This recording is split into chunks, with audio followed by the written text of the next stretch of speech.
Jake's more of a son than you'll ever be. My father's words echoed through our living room as he transferred my entire college fund to my stepbrother's account. I stood there watching years of my mother's careful savings disappear with a few clicks on his laptop. My name is Michael Harrison, and at 18 I watched my father choose his new wife's son over me.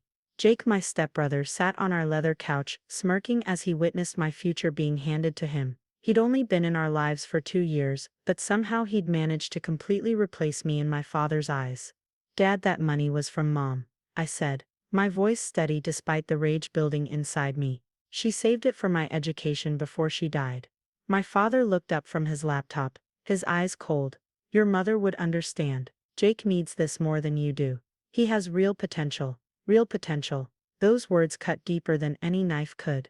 I'd maintained a 4.0 GPA throughout high school, earned a scholarship to Boston University that would cover half my tuition, and spent every summer interning at local hospitals, working toward my dream of becoming a doctor.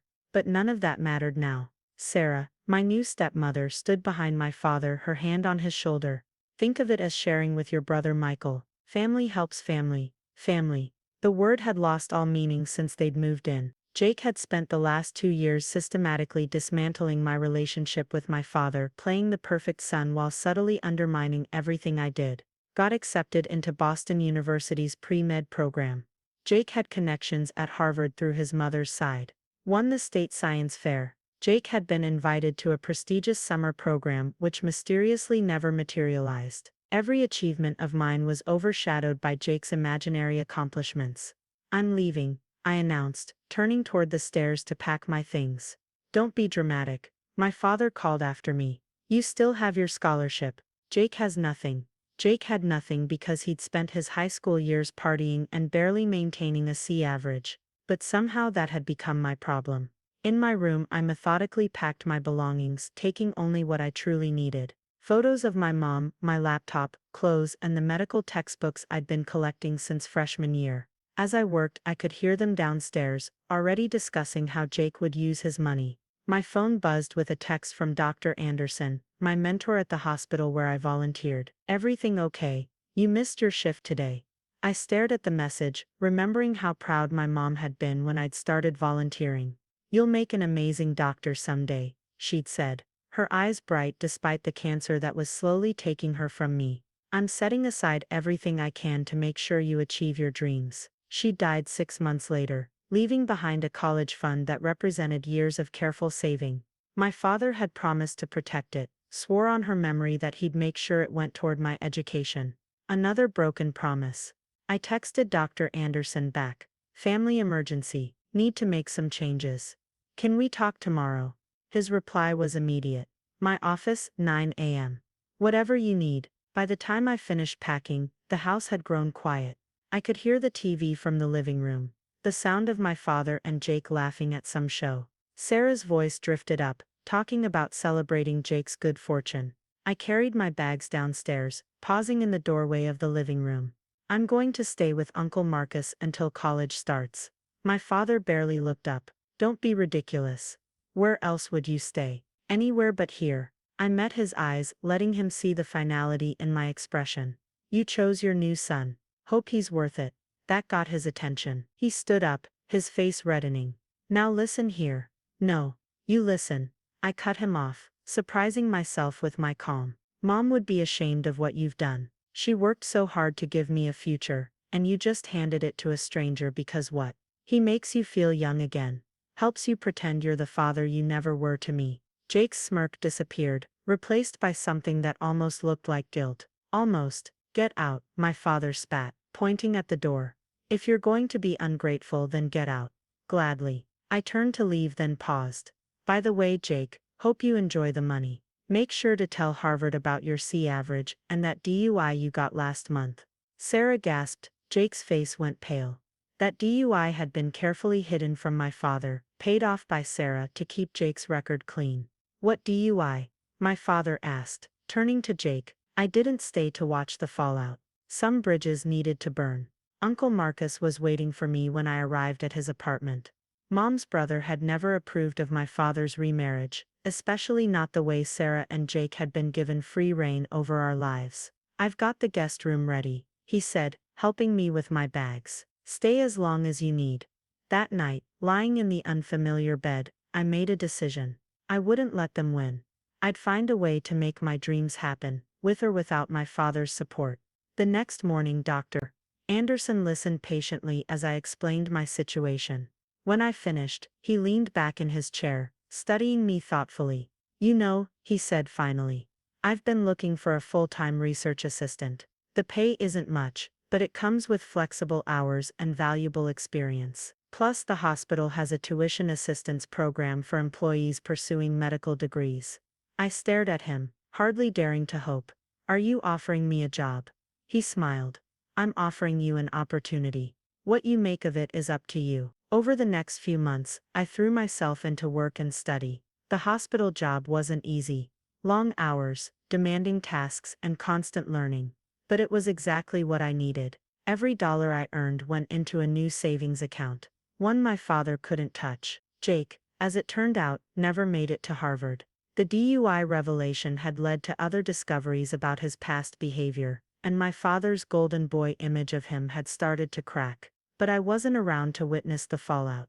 I had my own life to build. Years passed. I worked my way through college, then medical school, taking extra shifts and studying during every free moment. The path was harder without my mom's savings, but somehow that made every achievement more meaningful. Dr. Anderson became more than a mentor. He became the father figure I'd lost. He guided me through medical school applications, celebrated my successes, and supported me through the tough times. When I graduated from medical school, he was there in the front row, beaming with pride. I hadn't spoken to my father since the night I left. He tried reaching out a few times during my first year of college, but his messages always centered around how unreasonable I was being, how I needed to apologize to Jake and Sarah for disrupting the family harmony. I deleted each message without responding. Through the grapevine, mainly Uncle Marcus, I heard bits and pieces about their lives. Jake had dropped out of community college after one semester, burning through my college fund on what he claimed were business ventures. Sarah had divorced my father 3 years after I left, taking what was left of his savings with her. Jake, ironically, had followed her, choosing his mother over the man who'd sacrificed everything for him. I was completing my residency in nephrology when the call came. Uncle Marcus's voice was tight with barely contained anger. Your father's in the hospital. Both kidneys are failing. He needs a transplant. I gripped my phone tighter. Why are you telling me this? Because despite everything, he's still your father, and he hesitated. He's asking for you. Specifically you. Let me guess, I said bitterly. He needs a donor. He's been through the family. No matches. Even tried reaching Jake, but that boy won't even return his calls. Of course he wouldn't. Jake had taken what he wanted, and moved on just like his mother. I'll think about it, I said finally. That evening, I sat in my apartment, staring at my medical license hanging on the wall. Next to it was the only photo I had of my mom and me together at the hospital where I volunteered. She was thin from the chemotherapy, but smiling, her eyes full of pride as she watched me talking to a patient. What would she want me to do? The next morning, I walked into my father's hospital room. He looked smaller somehow, diminished by illness and age. His eyes widened when he saw me. Michael.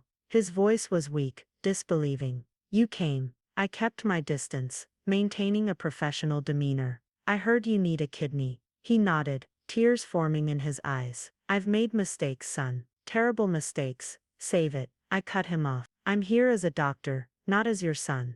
We'll need to run compatibility tests first. A nurse drew our blood for the initial screening. As we waited for the results, my father tried to talk about the past, about regrets and second chances. I focused on my phone, answering work emails and avoiding his attempts at conversation. The test results came back an hour later. The doctor's expression was puzzled as he reviewed them. There must be some mistake, he muttered, flipping through the pages. What's wrong? My father asked, fear creeping into his voice. The doctor looked between us. According to these results, you're not biologically related. There's no way you could be father and son. The room went silent. I felt the floor shift under my feet, as 15 years of anger and hurt suddenly crystallized into something else entirely. My father's face had gone pale.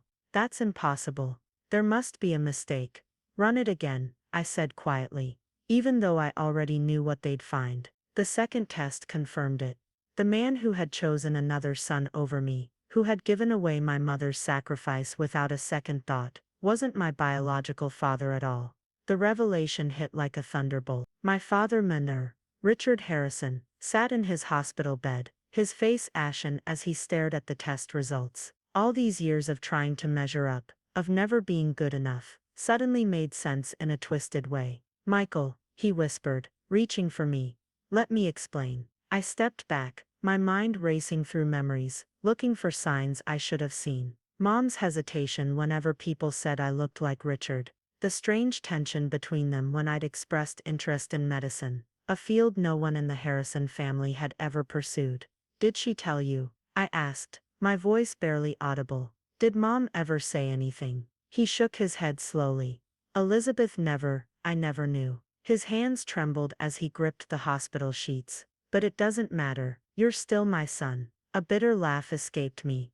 Really, now I'm your son? Not when you gave away my college fund. Not when you chose Jake over me. But now when you need something, suddenly biology doesn't matter. The irony was suffocating. He'd spent years favoring Jake, claiming blood wasn't what made a family, all while unknowingly proving his point in the worst possible way. I turned to leave, needing space to process everything, but his voice stopped me. Wait, please, I know I don't deserve your help, but I'm dying. The dialysis isn't working well enough. Without a transplant, he trailed off, desperation evident in his voice. You're right, I said, not turning around. You don't deserve my help. Call Jake. After all, he's more of a son than I'll ever be. Remember? As I walked out, I heard him calling my name, but I didn't look back. In the hospital corridor, I pulled out my phone and called the one person who might have answers. Uncle Marcus, we need to talk about Mom. An hour later, I sat in Marcus's living room, watching him dig through old photo albums. He'd been quiet since I'd told him about the DNA test, but I could see the wheels turning in his mind. I suspected, he finally said, pulling out a photo, but Elizabeth made me promise never to mention it. The photo showed my mom in her early 20s, standing outside a hospital. She was wearing scrubs, smiling broadly at the camera. Beside her stood a tall man in a white coat, his arm around her shoulders. They looked happy, comfortable with each other in a way I'd never seen between her and Richard. Who is he? I asked, though I already knew the answer. Dr. Thomas Chen. He was her supervising physician during her residency. They were in love, planning to get married. Marcus sighed, running a hand through his gray hair. Then he got an offer to join Doctors Without Borders, a 2-year commitment in Africa. What happened? They tried long distance for a while, but then Elizabeth found out she was pregnant. She told Thomas, but by then he was in a remote area. Communications were spotty. Weeks would pass without word. Marcus paused, his expression pained. Then the news came. There had been an attack on the medical camp. Thomas was listed among the casualties. I stared at the photo, at the man who must be my biological father. His features were similar to mine. The same straight nose, the same way of smiling with his eyes. Mom never said anything. She was devastated. Richard had been pursuing her for months. When he found out about the pregnancy, he offered to marry her, to give the baby his name. She accepted, thinking it was the best thing for everyone. The pieces were falling into place. Did Richard know about Dr. Chen? Marcus shook his head. Elizabeth told him you were his. I think she convinced herself it was true, that if she believed it hard enough, it would become reality. I sat back, letting it all sink in. Do you know anything else about him? About Thomas? Marcus stood up and went to his study, returning with a small box. Your mother left these for you. She made me promise to give them to you if the truth ever came out. Inside the box were letters, dozens of them, exchanged between my mom and Thomas. There were photos, news clippings about his medical work, and a small velvet pouch. Inside the pouch was a simple gold ring with an inscription. To Elizabeth, my heart's keeper. There's something else, Marcus said quietly. Thomas wasn't killed in that attack. He was injured, evacuated to a different facility. By the time he recovered and made it back, Elizabeth was married to Richard, and you were already born. My head snapped up. He's alive, was at least until a few years ago. He continued his work with Doctors Without Borders. Never married. I kept track of him over the years. For Elizabeth's sake, did he know about me? I don't think so. Elizabeth never told him, and after seeing her with Richard, he respected what he thought was her choice to move on. I spent hours reading through the letters, getting to know the man who was my real father through his words, his passion for medicine, his desire to help others, his deep love for my mother. It was all there on paper, explaining so much about who I was, and why I'd never quite fit into the Harrison mold. One letter in particular caught my attention. It was dated just before the attack. Never sent, my dearest Elizabeth. The work here is challenging but rewarding. Every life we save makes the hardships worthwhile. I can't wait to share these experiences with our child, to teach them that compassion is the greatest gift we can give the world. The letter broke off there, presumably interrupted by the events that would separate them forever. My phone buzzed, a text from the hospital. Richard's condition was deteriorating. They needed an answer about the transplant situation. I stared at the message, then at the photo of Thomas and my mom. The man in the picture had dedicated his life to saving others, even at the cost of his own happiness. What would he think of his son turning his back on someone in need, regardless of past hurts? But before I could make any decisions, I needed more answers. I called Dr. Anderson. I need a favor, I said when he answered. Can you help me track someone down? Of course, he replied, without hesitation. Who are we looking for? Dr. Thomas Chen. He worked with Doctors Without Borders in the 90s. I need to know what happened to him.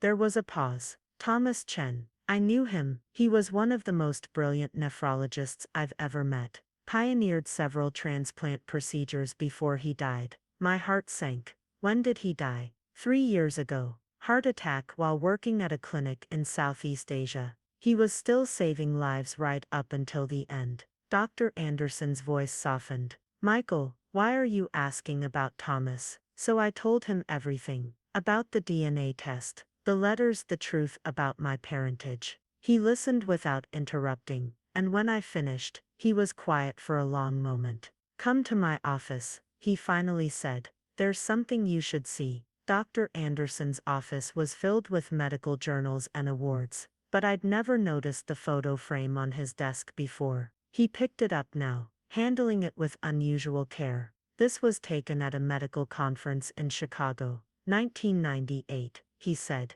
handing me the frame. That's me on the left, and next to me, my breath caught, there was Thomas Chen, older than in my mom's photos, but unmistakable. He was gesturing enthusiastically about something, his eyes bright with passion. He was my mentor, Dr. Anderson said quietly. When I started my practice, Thomas took me under his wing. He taught me everything I know about nephrology. He paused, studying my face. I should have seen it earlier. You have his same drive, his dedication to patients. Why didn't you ever mention him?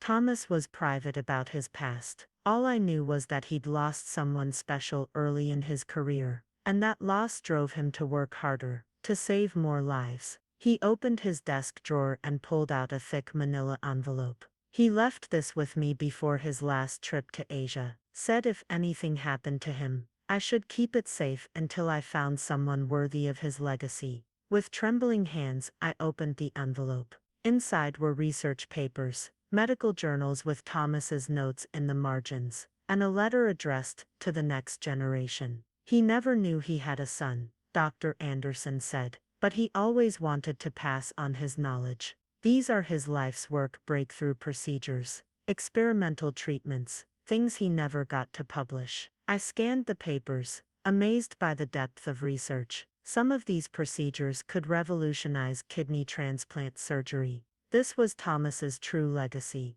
not just saving lives in the present, but providing ways to save countless more in the future. There's something else, Dr. Anderson added. Before he died, Thomas set up a foundation to fund research in nephrology. As his mentor's chosen successor, I sit on the board. He smiled. We've been looking for a young doctor to lead our next research project. The implications hit me. This was more than just discovering my past. It was a chance to continue my biological father's work, to make his innovations a reality. My phone buzzed again. Another message about Richard's condition. Dr. Anderson noticed my expression. You're thinking about your father, Richard, I mean. He doesn't deserve my help, I said, but the words lacked conviction. Maybe not, Dr. Anderson agreed.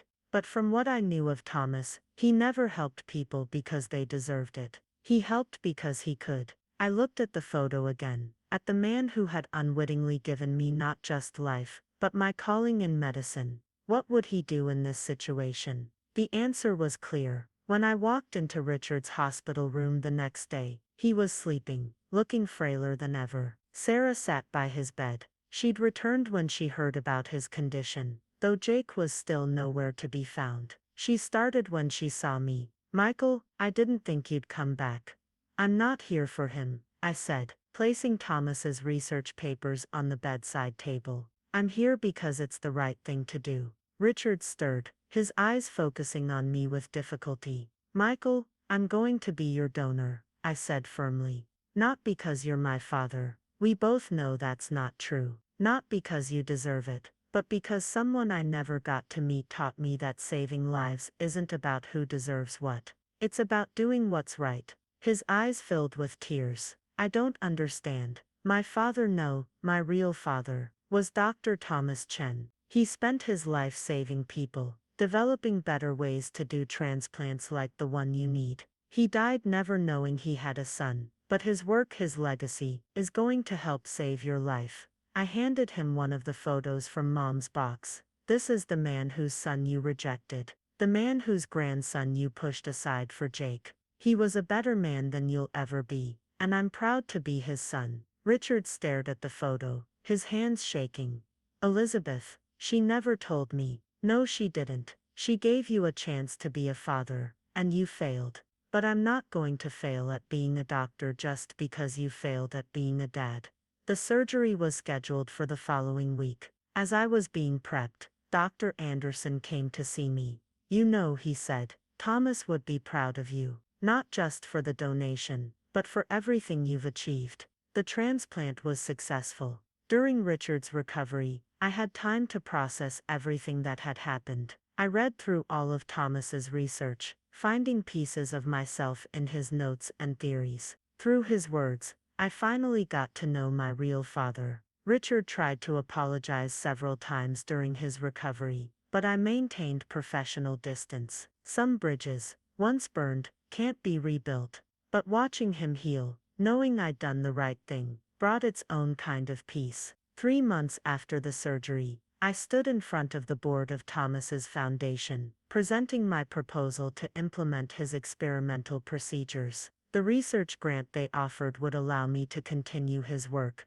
to help others the way he had. As I left the foundation building, I received a text from Uncle Marcus. Found another box of your mom's things. There's something you should see. Inside the box was a journal, my mom's handwriting filling its pages. The last entry, dated shortly before her death, read, My dearest Michael, if you're reading this, you know the truth about Thomas. I'm sorry I never told you, but please understand. Richard gave us a home when we needed one. He's not perfect, but he tried. Your real father, Thomas, was an extraordinary man who dedicated his life to helping others. I see so much of him in you. Your compassion, your determination, your desire to heal others. Whatever happens, know that you are the best of both of us. Your path is your own to choose, but I hope you'll use your gifts to make the world better, just like Thomas did. I love you, always. Today I run the transplant research department at the hospital where I once volunteered. A photo of Thomas Chen hangs in my office, alongside my mother's picture. Patients often ask about them, and I tell them the truth, that I come from a line of healers. And that legacy is about more than blood. Richard recovered fully and moved to Florida. We maintain minimal contact, exchanging brief emails on holidays. It's not forgiveness exactly, but it's a kind of peace. Jake eventually reached out, looking to reconcile, but some doors are better left closed. Instead, I focus on my work, on continuing Thomas's legacy. Every successful transplant, every life saved, is a tribute to the father I never knew, but whose heart I inherited. In the end, it wasn't about revenge or justice. It was about finding my true path and honoring those who helped shape it. My mother, who loved me enough to let me find my own way, and Thomas Chen, the father whose greatest gift wasn't his DNA, but his dedication to saving lives. Sometimes the truth sets us free in ways we never expected, and the family we're born into isn't always the one that defines us. It's the choices we make, and the lives we touch that create our true legacy. The end.